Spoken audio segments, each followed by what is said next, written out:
Oke, bismillahirrahmanirrahim. Assalamualaikum warahmatullahi wabarakatuh. Kembali lagi bersama saya Dwi Prima Alfani Miori. Pada video kali ini topik kita yaitu membahas mengenai persamaan diferensial. Mungkin untuk video yang pertama kali ini kita hanya akan membahas pengantarnya ya. Jadi mungkin hanya akan membahas definisi persamaan diferensial itu sendiri, kemudian beberapa hal yang dirasa perlu sebelum kita masuk ke dalam penyelesaian persamaan diferensial itu. Oke, langsung saja. Untuk yang pertama, kita akan bahas tentang definisi dan konsep dasar dari persamaan diferensial. Oke, dari namanya saja, apa sih itu persamaan diferensial gitu ya? Dari namanya ya, sebelum kita baca yang tertulis di sini, ada kata persamaan, ada kata diferensial. Jadi berarti kita membahas mengenai suatu persamaan, ya kan? Berarti ada suatu persamaan, kemudian yang memuat diferensial. Diferensial apa? Berarti diferensial dari suatu fungsi, gitu ya. Nah, berarti untuk persamaan diferensial itu sendiri, berarti definisinya apa? Definisinya adalah suatu persamaan yang memuat turunan atau diferensial dari satu fungsi atau beberapa fungsi yang belum diketahui. Nah, ini definisi dari persamaan diferensial. Jadi, dalam satu persamaan itu memuat turunan-turunan dari satu fungsi atau beberapa fungsi di dalamnya. Tapi fungsi tersebut belum diketahui. Oke. Kemudian ada dua istilah yang perlu kalian ketahui dalam persamaan diferensial. Ada orde, ada derajat. Apa itu orde? Orde itu adalah turunan tertinggi dari semua turunan yang ada dalam persamaan diferensial tersebut. Jadi, misalkan diberikan satu persamaan diferensial, di mana di dalamnya terdapat turunannya, ada turunan ketiga, turunan kedua, turunan pertama. Maka turunan tertinggi kita adalah turunan ketiga di sana. Nah, karena turunan tertinggi kita adalah turunan ketiga, maka persamaan diferensial itu kita sebut memiliki ordenya yaitu 3. Berarti persamaan diferensial orde 3 dia. Kemudian ada satu lagi derajat. Derajat itu apa? Derajat itu adalah pangkat dari turunan tertingginya. Jadi lihat turunan tertingginya berapa, siapa gitu ya. Lihat pangkatnya. Nah, yang menjadi pangkatnya itu adalah disebut sebagai derajatnya. Jadi misalkan turunan tertinggi kita tadi adalah 3.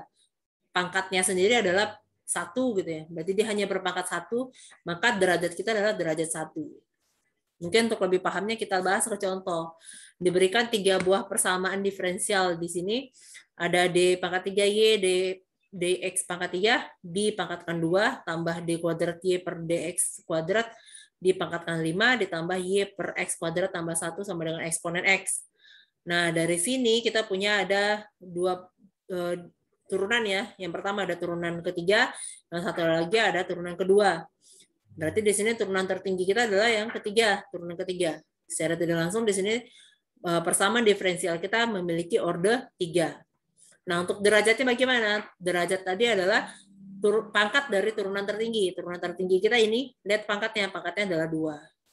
Maka pangkat dari turunan tertinggi kita adalah 2. Maka di sini persamaan diferensial ini merupakan persamaan diferensial orde 3 derajat 2 di sini. Ini dia. Begitu juga dengan persamaan diferensial yang kedua. Turunan tertinggi kita siapa di sini? Ini turunan pertama, ini turunan kedua. Berarti ini yang menjadi turunan tertinggi kita. Maka dia orde 2. Kemudian lihat pangkatnya. Di sini dia berpangkat 1 ya. Yang si 2 ini bukan pangkatnya, ini hanya menentukan dia turunan keberapanya. Pangkatnya adalah 1, maka dia berderajat 1 di sini. Orde 2 berderajat 1. Oke, dengan 2 contoh di atas otomatis kita bisa untuk yang persamaan diferensial yang ketiga. Dari sini kita ketahui bahwa persamaan diferensial ini memiliki orde 1 dengan derajat 2. Oke, saya rasa gampang ya untuk memahami persamaan untuk memahami orde dan derajat dari satu persamaan diferensial. Oke, kemudian ada klasifikasi persamaan diferensial gitu ya. Persamaan diferensial ini terbagi 2, ada persamaan diferensial biasa, satu lagi ada persamaan diferensial parsial. Bedanya apa? Kalau di persamaan diferensial biasa, itu kita hanya memiliki satu peubah bebas atau satu variabel bebas. Sedangkan kalau di persamaan diferensial parsial, kita memiliki lebih dari satu variabel bebas. Jadi kalau untuk di persamaan diferensial biasa, ini beberapa contohnya ini. Jadi di dalam persamaan diferensialnya itu hanya ada 2 variabel terikat dan variabel bebasnya. Kalau di sini variabel terikatnya adalah Y, variabel bebasnya adalah X. Sama ini kebetulan ketiga contohnya memiliki variabelnya hanya X dan Y, di mana X-nya adalah variabel bebas, Y-nya adalah variabel terikat. Tapi yang perlu kalian ketahui di sini variabel bebas dan terikat itu tidak hanya selalu X dan Y ya, bisa yang lain. Jadi di sini untuk beberapa contohnya ini dy dx tambah xy tambah y sama dengan 3, kemudian d kuadrat y per dx kuadrat ditambah 5 dy dx tambah 6y sama dengan sin x. Kemudian ada d kuadrat y per dx kuadrat dikurang 1 tambah dy dx dikuadratkan dikali x kuadrat tambah y kuadrat sama dengan 0. Oke, ini untuk mengingat kembali tentang orde dan derajat tadi. Berarti untuk yang pertama di sini ini orde 1, derajat 1 gitu ya. Kemudian yang kedua berarti orde 2 derajat 1 ya. Kemudian yang ketiga berarti dia orde 2 juga derajat 1. Oke, sorry ini balik lagi deh. Nah, yang berikutnya ada persamaan diferensial parsial. Nah, ini yang parsial tadi saya bilang yang parsial itu dia memiliki variabel bebasnya lebih dari 1. Ini contohnya memiliki 2 variabel bebas yaitu T dan X di sini. Nah, untuk persamaan diferensial parsial kita gunakannya do di sini ya, do kuadrat U per do T kuadrat dikurang do kuadrat U per do X kuadrat sama dengan 0. Jadi turunan U terhadap T, turunan U terhadap X di sini. Variabel terikatnya adalah U, variabel bebasnya adalah T dan X di sini. Nah, ini biasanya disebut sebagai persamaan diferensial parsial. Kemudian ada lagi persamaan diferensial linier dan tak linier di sini. Bentuk umumnya itu dia memiliki dari satu persamaan diferensial biasa itu memiliki variabel-variabelnya ada x, y, dy dx, d kuadrat y per dx kuadrat dan seterusnya sampai turunan ke n-nya sama dengan 0. Ini bentuk umumnya sebenarnya. Kemudian persamaan ini bisa kita katakan sebagai linier jika si variabel-variabelnya, variabel-variabel yang ada dalam si f tadi, dia juga linier. Artinya apa? Artinya tidak ada perkalian antar variabel dan juga masing-masing variabelnya itu semuanya berpangkat 1. Maka itu disebut sebagai persamaan diferensial linier. Kalau misalkan satu saja si variabelnya yang tidak memenuhi syarat kelinieran tadi, maka kita bisa katakan si persamaan diferensial ini tak linier dia. Contohnya bagaimana? Belum contoh, ini ada bentuk umumnya dulu ya. Bentuk umum dari persamaan diferensial linier orde n itu adalah A0 dn turunan ke n tambah A1 turunan ke n kurang 1 sampai AN kurang 1 dikali turunan pertama ditambah AN kali Y sama dengan 0. Ini disebut sebagai persamaan diferensial linier karena masing-masing variabelnya tidak berkali ya. Masing-masing variabelnya tidak ada perkalian antar variabel dan juga semua variabelnya berpangkat 1. Yang menjadi variabel di sini yang ini, turunan ke n kurang 1, dan seterusnya sampai si y di sini. Di mana A0, A1 sampai AN itu adalah konstantanya, tetapannya di sini. Jadi kalau dikalikan dengan konstanta nggak masalah. Yang penting jangan dikalikan dengan variabelnya. Kemudian di sini, jika persamaan tidak dalam bentuk persamaan di atas, maka disebut sebagai persamaan tak linier. Oke, contohnya ini kita punya 3 persamaan. Yang pertama ini d kuadrat y per dx kuadrat tambah y dy dx tambah y kuadrat sama dengan x.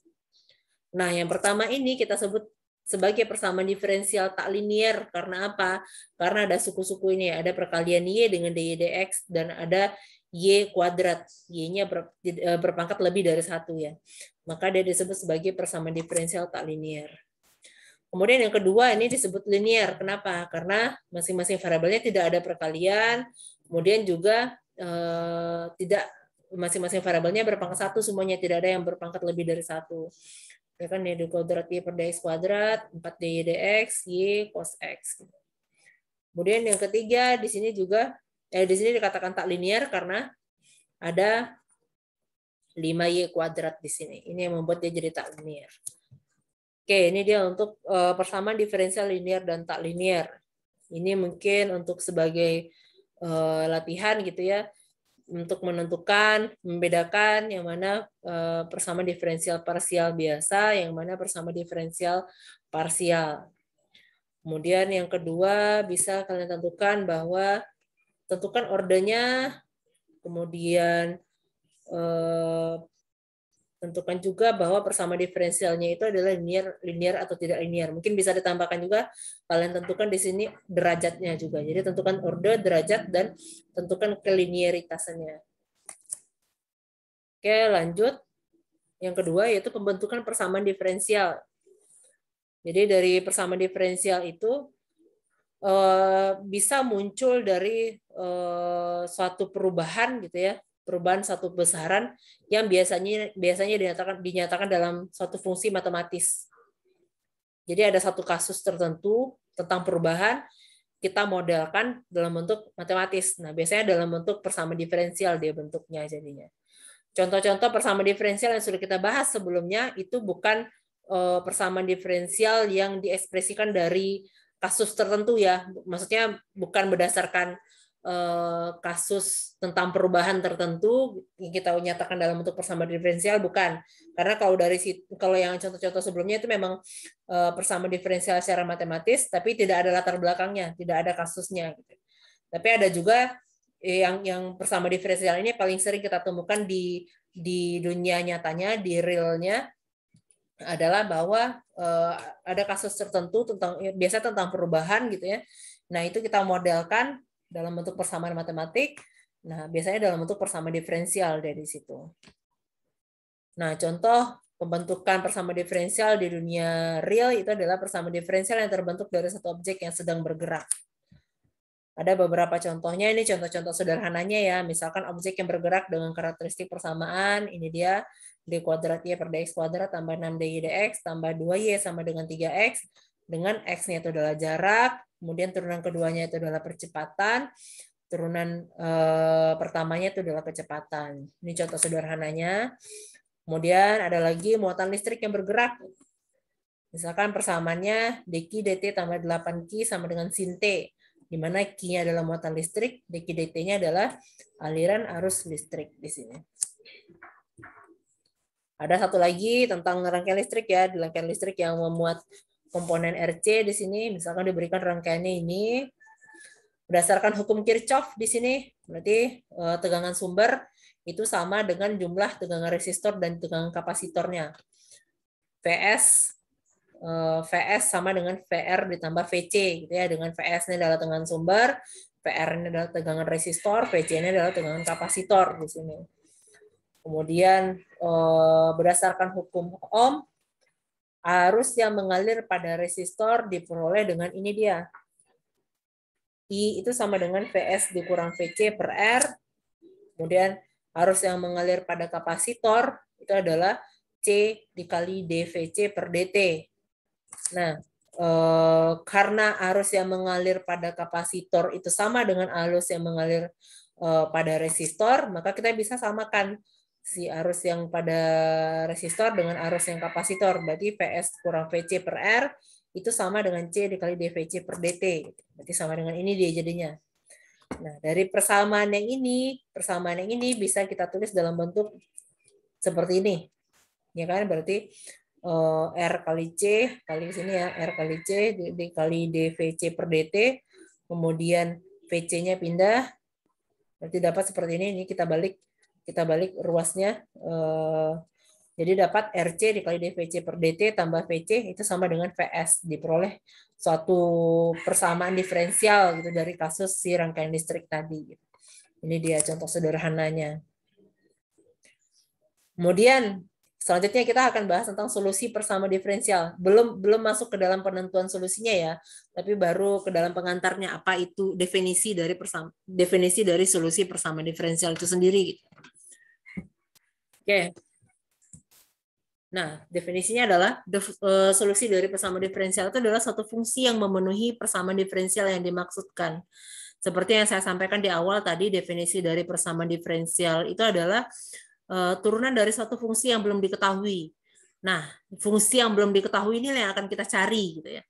Nah, dengan mencari fungsi yang belum diketahui ini itu merupakan penyelesaian atau solusi dari persamaan diferensial ini. Ini yang dimaksudkan. Jadi, misalkan kita sudah dapat satu fungsi yang belum diketahui tersebut, misalkan satu fungsinya misalnya Y. Fungsi Y ini saat kita substitusikan kembali ke dalam persamaan diferensial, dia harus memenuhi, jadi nilainya harus sama dengan si persamaan tersebut gitu. Jadi kalau dia memenuhi dari persamaan diferensial tersebut, maka si fungsi y itu bisa kita katakan sebagai solusi dari persamaan diferensial. Nah, solusi persamaan diferensial itu dapat berupa solusi analitis di mana jawaban dari persamaan diferensial tersebut dapat dinyatakan dalam fungsi-fungsi dasar seperti eksponen T, sin T, cos T, dan fungsi-fungsi dasar lainnya. Jadi bisa dinyatakan dalam bentuk seperti itu. Dan juga tidak semua persamaan diferensial itu dapat dinyatakan solusinya secara analitis. Bisa juga menggunakan metode numerik dengan pendekatan di situ. Kita masuk ke contoh. Ya, ini pembuktian ya. Buktikan atau tunjukkan bahwa si fungsi y sama dengan t pangkat 3 itu merupakan solusi dari dy dt sama dengan 3t kuadrat. Bagaimana cara membuktikannya? Ya tinggal substitusilah nilai y sama dengan t pangkat 3 ini ke dalam si dy dt sama dengan 3t kuadrat. Apakah hasilnya nanti tetap sama? Apakah sama 3t kuadrat juga yang diperoleh? Kalau misalkan sama, berarti bisa kita simpulkan bahwa y sama dengan t pangkat 3 ini merupakan solusi dari persamaan diferensial ini. Oke, kita selesaikan. Kita punya y-nya adalah t pangkat 3. Kita masukkan ke dalam persamaan diferensial kita. Berarti diperoleh, ini dia, dengan mengganti y-nya dengan t pangkat 3, berarti ini jadi dt pangkat 3 per dt sama dengan 3t kuadrat ya, 3t kuadratnya yang di ruas kanannya tadi. Nah, dt pangkat 3 per dt berarti turunan t pangkat 3 terhadap t. Turunan t pangkat 3 terhadap t itu adalah 3t kuadrat. Ternyata sama dengan ruas kanannya, 3t kuadrat juga. Dan berlaku untuk semua nilai t. Maka dapat kita simpulkan di sini bahwa y sama dengan t pangkat 3 ini adalah solusi dari dy dt sama dengan 3t kuadrat. Contoh berikutnya, misalkan y-nya adalah t kuadrat dikurang 3t tambah 3 setengah, 3,5 gitu ya. Tunjukkan bahwa dia adalah solusi dari y double aksen maaf. Y double aksen ditambah 3y aksen ditambah 2y sama dengan 2t kuadrat. Caranya tetap sama, kita substitusi y ini ke dalam persamaan diferensial ini. Berarti kita butuh y double aksen dan y aksen di sini ya, dari y ini. Maaf. Oke, perhatikan di sini. Berarti kita punya y-nya ini. Kita cari y aksennya, berarti turunkan. Turunan dari y sama dengan t kuadrat dikurang 3t tambah 3 setengah, itu adalah 2t kurang 3.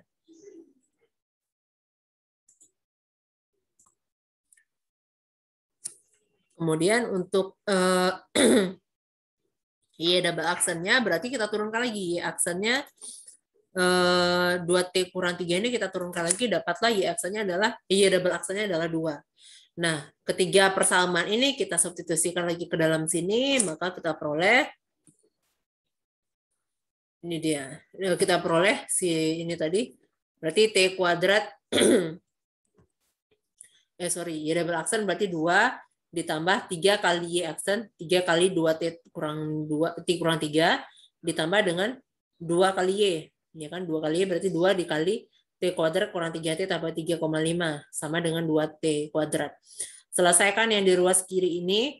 Nanti kalau dapat hasilnya adalah 2t kuadrat, maka bisa kita simpulkan bahwa si y ini adalah solusi dari persamaan diferensial ini. Ini kita selesaikan, dapatlah yang di ruas kirinya adalah 2t kuadrat.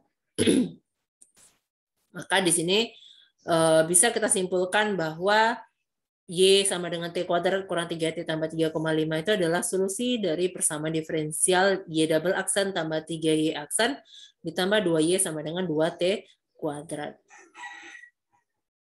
Selanjutnya ada solusi umum dan solusi khusus gitu ya. Di mana apa sih bedanya? Jadi sebenarnya ini hubungannya dengan integral. Jadi kalau integral ada integral tentu dan integral tak tentu. Nah, kalau integral tak tentu biasanya kita kan hasilnya kita dapat dalam bentuk umum gitu ya, ditambah dengan satu konstanta di belakangnya, biasanya kita gunakan C. Nah, kalau di persamaan diferensial itu disebut sebagai solusi umum. Tapi kalau misalkan ada integral yang diberi batas tertentu, batas bawahnya berapa, batas atasnya berapa, kita dapat nilainya pasti ya, tidak dalam bentuk ditambah dengan konstanta lagi. Nah, itu bisa disebut sebagai solusi khusus. Begitu juga dengan persamaan diferensial. Sebagai contoh, persamaan diferensial dy dt sama dengan 3t kuadrat itu banyak solusinya. Apa aja? Bisa t pangkat 3, bisa t pangkat 3 tambah 9, bisa t pangkat 3 kurang 6, dan begitu seterusnya. Bisa yang lainnya gitu. Bisa t pangkat 3 ditambah berapa, dikurang berapa gitu ya. Maka untuk yang masing-masing ini disebut sebagai solusi khusus dia. Yang masing-masing ini t pangkat 3 y sama dengan t pangkat 3 berarti dia solusi khusus. Nah, bagaimana dengan solusi umumnya? Solusi umumnya berarti kita perumumlah si konstanta yang di belakangnya. Y sama dengan t pangkat 3 ditambah c itu adalah solusi umum dari persamaan diferensial ini. Jadi c ini bisa berubah, bisa jadi 0, bisa jadi 9, bisa min 6, bisa V, bisa apa, bisa konstanta yang lain. Jadi kita perumum dia jadi C. Itu disebut sebagai solusi umum dari persamaan diferensial ini. Itu dia perbedaan solusi umum dan solusi khusus. Kemudian satu lagi ada masalah nilai awal dan masalah nilai batas. Bedanya apa? Kalau masalah nilai awal itu diberikan satu persamaan diferensial, kemudian ada syarat tambahan atau kondisi tambahan di belakangnya setelah dari persamaan diferensial tersebut diberikan pada nilai yang sama, pada variabel bebas yang nilainya sama, misalkan x ya, variabel bebas kita adalah x, pada nilai x yang sama. Nah, itu disebut sebagai masalah nilai awal. Tapi kalau misalkan pada nilai x yang berbeda atau variabel bebas yang berbeda, maka itu disebut sebagai masalah nilai batas atau boundary value problem. Kalau masalah nilai awal tadi initial value problem. Untuk lebih jelasnya ke contohnya ini. Kalau untuk yang pertama diberikan persamaan diferensialnya ini y double aksen tambah 2y aksen sama dengan eksponen y. Nah, yang dikatakan syarat tambahan tadi ini tadi y v-nya sama dengan 1, y aksen v-nya sama dengan 2. Yang perlu diperhatikan yang di dalam sini, yang di dalam ini. Sebentar, saya coret-coret dulu. Nah, ini. Yang di dalam sini nilainya sama. Nilai X-nya sama-sama V. Karena nilai X-nya sama-sama V, maka ini disebut sebagai masalah nilai awal. Nah, karena terdapat dua kondisi tambahan yang di belakang dengan X-nya sama dengan V gitu ya. Nah, bagaimana kalau dengan X yang berbeda? Nih contoh yang kedua. Nih, X yang pertamanya adalah 0, kemudian X yang keduanya adalah 1. Ini X-nya berbeda. Nah, ini disebut sebagai masalah nilai batas di sini.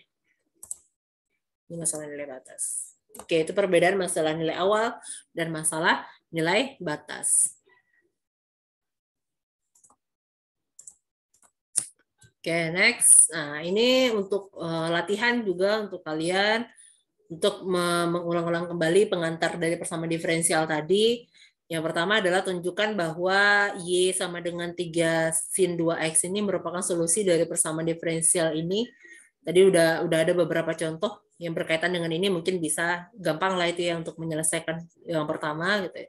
Kemudian yang kedua, Y sama dengan A eksponen 2X adalah solusi umum dari persamaan diferensial ini, dy dx sama dengan 2y. Y-nya adalah Y yang ini adalah solusi umumnya. Yang diminta adalah solusi khusus yang memenuhi Y0 sama dengan 3. Jadi diberikan solusi umumnya, tentukan solusi khususnya pada saat X-nya sama dengan 0, di mana Y0-nya adalah 3.